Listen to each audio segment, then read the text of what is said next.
This is Alan Stang. What the grand jury has power to do. Details in a minute. Why not stick around? For the last couple of days, we have been looking at the recent Battle of Salt Lake, in which a federal grand jury indicted the Federal Reserve Bank on criminal charges, and the federal judge, along with the U.S. attorney, obstructed the investigation. Yesterday, your reporter made the point that such obstruction is illegal.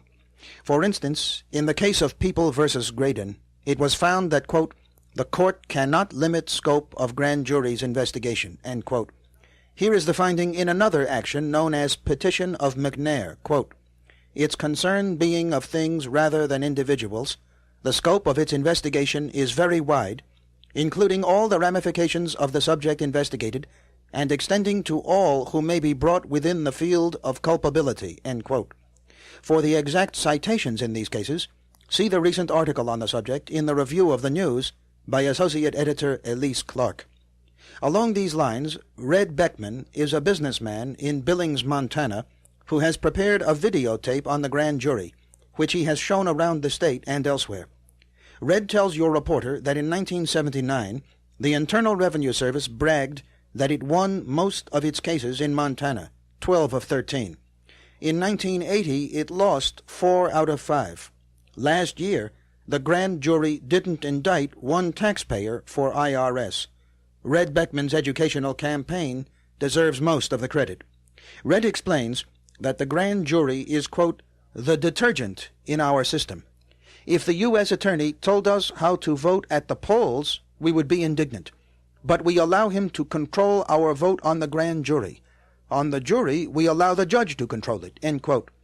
In our great system, we are supposed to have 3 votes, at the polls, on the grand jury, and on the jury.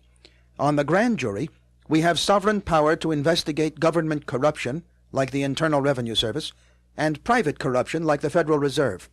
On the trial jury, we the people have sovereign power to cancel unjust laws by means of acquittal. Red Beckman says we must relearn and regain the powers of the jury.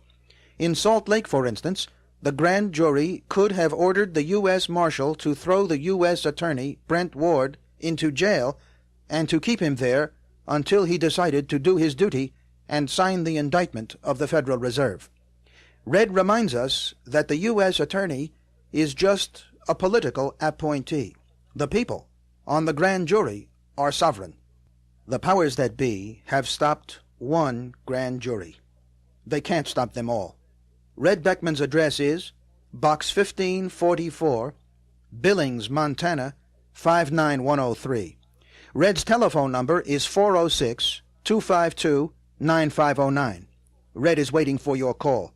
The grand jurors in your area need to see his videotape to find out how much power they have. This is Alan Stang. Think about it. For transcripts of the Alan Stang reports, contact the program sponsor or send $1 to the John Birch Society Features, Belmont, Massachusetts 02178.